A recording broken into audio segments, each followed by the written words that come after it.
La pénitentiaire, c'est évidemment fondamental. La politique carcérale, elle est essentielle parce qu'elle a une influence sur l'ensemble des autres politiques de protection de la sécurité de la population française. Quand on en vient à prendre des décisions en tenant compte du niveau de surpopulation de nos prisons, ça pose un problème.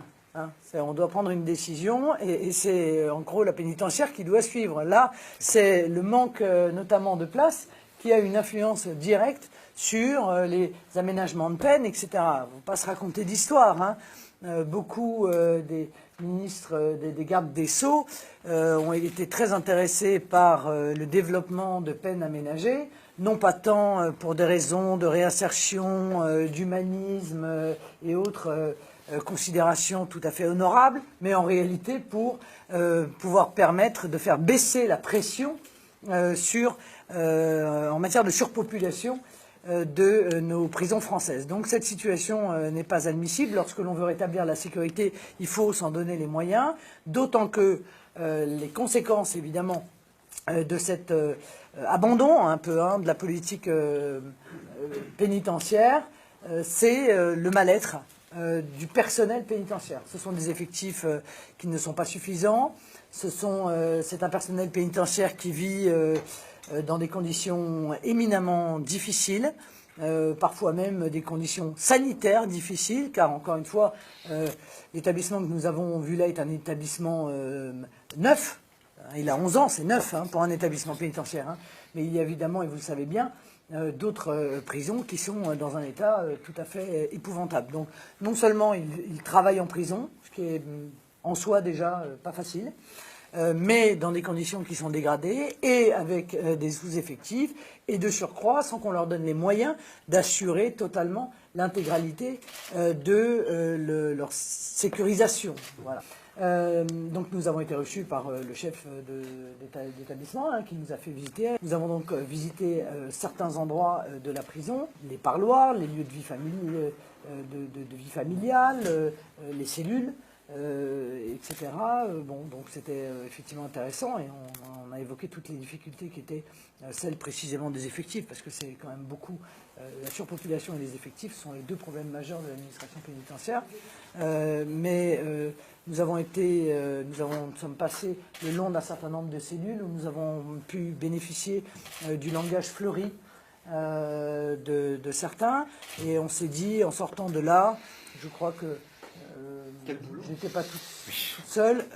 Qu'est-ce que ça doit être difficile de travailler dans cet environnement, hein, et on aimerait bien ne pas les croiser le soir en bande. Voilà, tellement le comportement et les propos sont d'une violence rare. Il y a en quelque sorte des adeptes de Mehdi m'éclatent. Vous voyez. Quotidien, effectivement, nous sommes assujettis à ces insultes, à ces brimades, à ces revendications, attention, ces menaces, on va toucher à votre famille, etc., etc. Donc, effectivement, donc ça c'est une chose qui est nouvelle, c'est ça qui nous fait peur. Ouais.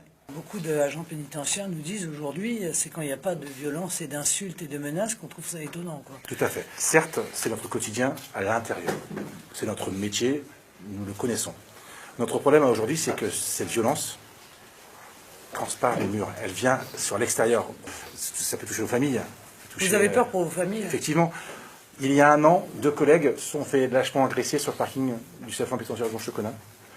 À aujourd'hui, après un an, l'enquête est nulle. On n'a aucune info sur ces personnes qui ont accueilli.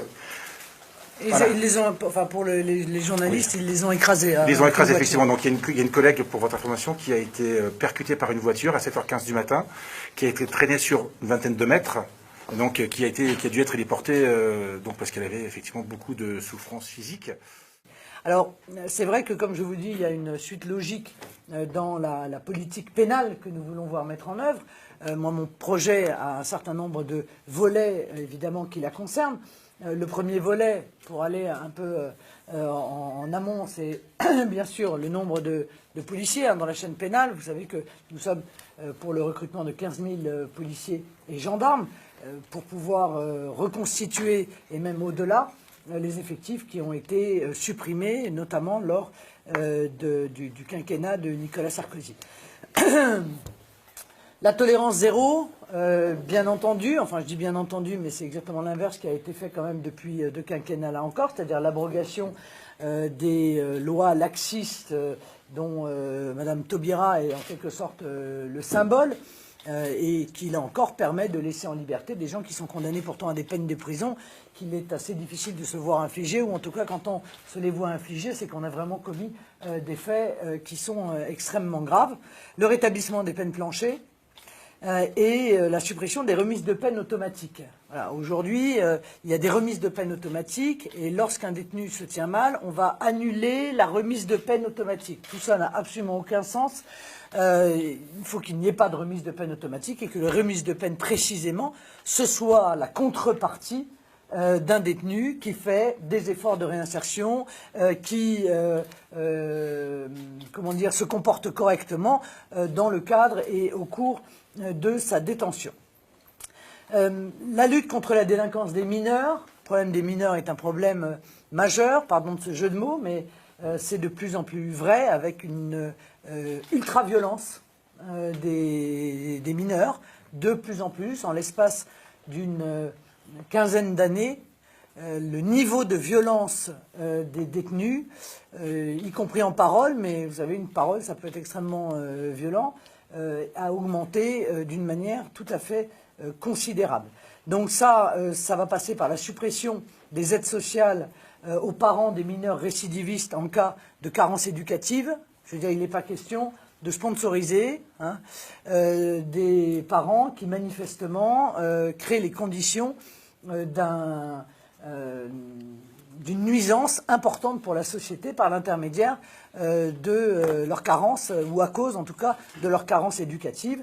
Donc là aussi, il faut, pour responsabiliser ces parents qui pensent qu'ils n'ont pas de responsabilité dans l'éducation de leurs enfants, il faut prendre ces mesures qui, à mon avis, auront de très bons résultats. J'en suis convaincu. Vous le savez, j'ai introduit dans mon projet la perpétuité réelle incompressible, parce que je pense qu'il y a des crimes odieux qui ne peuvent être sanctionnés que par une peine de prison qui permettent d'être protégés définitivement de ceux qui les ont commis. Là encore, je sais que ces peines de prison incompressibles nécessitent la mise en place peut-être d'une structure pénitentiaire qui soit adaptée, et donc nous mettrons en place les conditions pour cette détention, cette incarcération particulière. 40 000 places de prison en plus en 5 ans, c'est un coût, c'est sûr, hein, c'est 2,3 milliards sur 5 ans, mais c'est un coût absolument nécessaire pour assurer la sécurité dans notre pays. Voilà, absolument nécessaire. Aujourd'hui, on est en situation de surpopulation, mais il faut quand même que vous sachiez qu'il y a une partie non négligeable de ceux qui devraient être incarcérés qui ne le sont pas.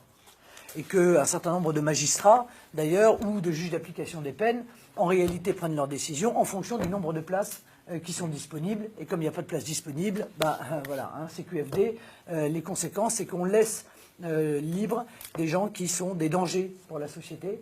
Et ça, ça n'est pas supportable. Donc ce plan de 40 000 places de prison, il est ambitieux, mais il est absolument nécessaire. Il n'est pas d'ailleurs obligatoirement des places de prison dans des centres de détention, hein, de la création de centres de détention.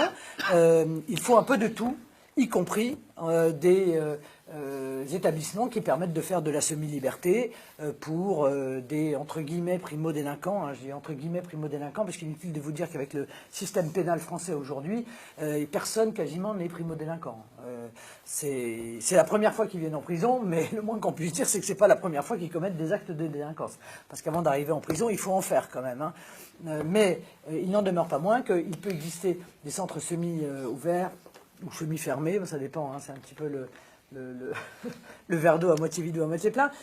Mon idée était évidemment d'arrêter les ventes massives auxquelles on assiste depuis des années, de structures qui sont des structures qui appartiennent à l'État, qui sont des structures qui accueillent déjà du public et qui pourraient être assez facilement et à peu de frais transformées en centres semi-fermés. C'est le cas des casernes, c'est le cas des hôpitaux. Hein, l'État vend, mais c'est dommage parce que ce serait vraiment là le moyen de pouvoir sortir des places pour soit des délits peu graves, soit des primo-délinquants. Voilà, il y a toutes les possibilités, soit d'ailleurs des détenus qui se comportent correctement et qui auraient le droit ainsi d'accéder à ce régime, qui est un régime évidemment beaucoup plus simple, puisqu'il permet de travailler et de rentrer la nuit en prison. Expulsion automatique des délinquants et des criminels étrangers. Voilà, automatique. À la fin de la peine, dehors. Dehors.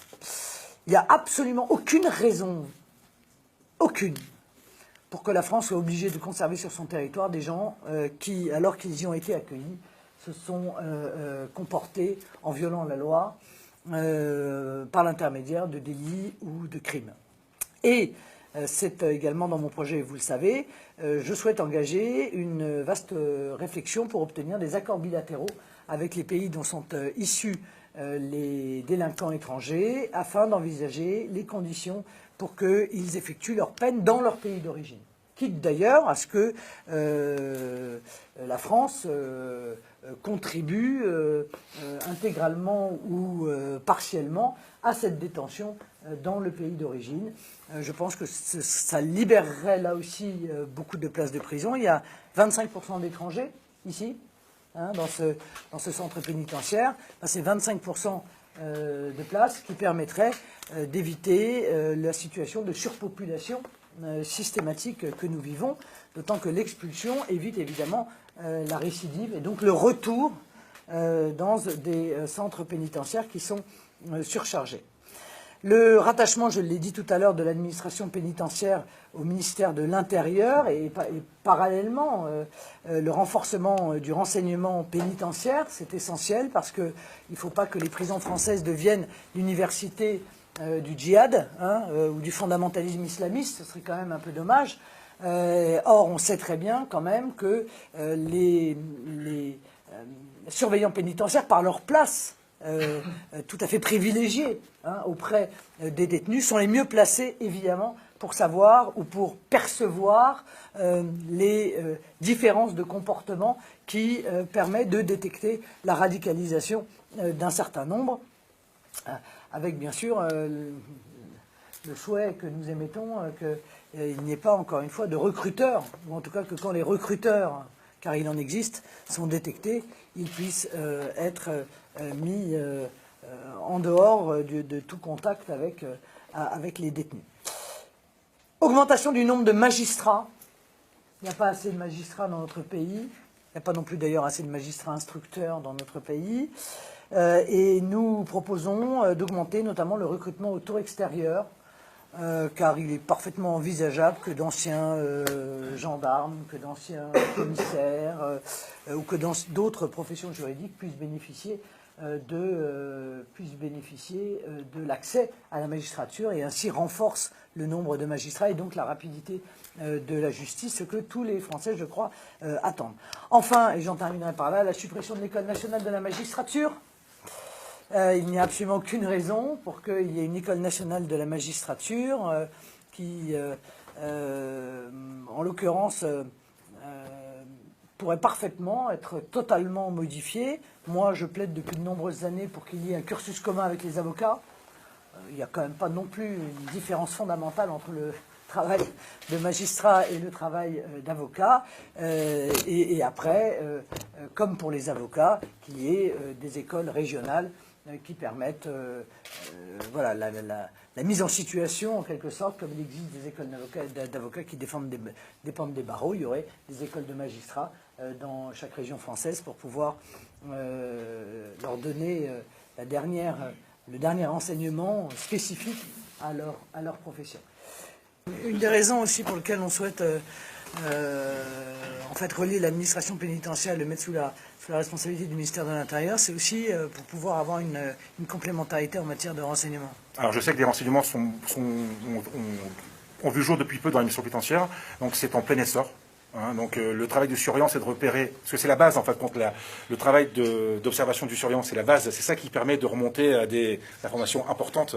Et ce travail-là, donc, il vient en plus de nos missions. Alors, on essaye de s'y atteler au quotidien, c'est pas toujours facile, mais on y porte une importance, parce qu'on sait que c'est important. Mais à peu près l'intégralité des terroristes qui étaient sur notre sol. Hein. Oui, c'est à fait. Ceux qui sont arrivés de l'extérieur sont passés par la casse-prison plusieurs fois. Complètement. Plusieurs fois. Donc c'est là où notre rôle est important. Notre rôle est important. Et on sait que c'est une mission importante de notre métier. Ça a changé avec le temps. Il y a 10 ans, on ne parlait pas de ça. Aujourd'hui, c'est ça. On a une autre question, c'est qu'il semblerait que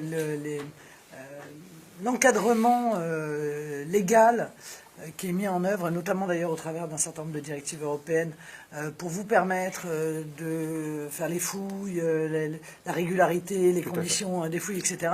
Ces directives vous ont rendu le travail très difficile. Beaucoup de choses ont changé. Donc effectivement, la fouille corporelle, après un parloir, après des choses comme ça, est devenue compliquée. Il y a eu l'abrogation de l'article 57 qui interdit tout détenu d'être fouillé après un parloir. Donc effectivement, pour nous, c'est aberrant, parce qu'effectivement, durant ces parloirs, beaucoup de choses peuvent rentrer. Donc, je ne parle pas de shit, etc. Je parle de choses, ça peut être plus compliqué, on peut imaginer des armes, on peut imaginer du plastique, on peut imaginer plein de choses. Il y a eu. Donc vous voulez le retour de l'article 57 ? Complètement, complètement. L'article 57 qui nous permet... Une directive européenne. Je suis d'accord, mais qui nous permet effectivement de fouiller. Parce qu'effectivement, sans fouille, on peut laisser entrer n'importe quel objet. Y compris au détriment de votre propre sécurité. Complètement, c'est clair. Au-delà de ça, merci beaucoup. Le travail, encore une fois, de surveillance pénitentiaire est un travail très difficile, très compliqué et qui est payé très mal. Et la condition de sous-effectif dans lequel il travaille, les conditions de surpopulation des établissements pénitentiaires est quelque chose auquel la politique doit apporter une réponse.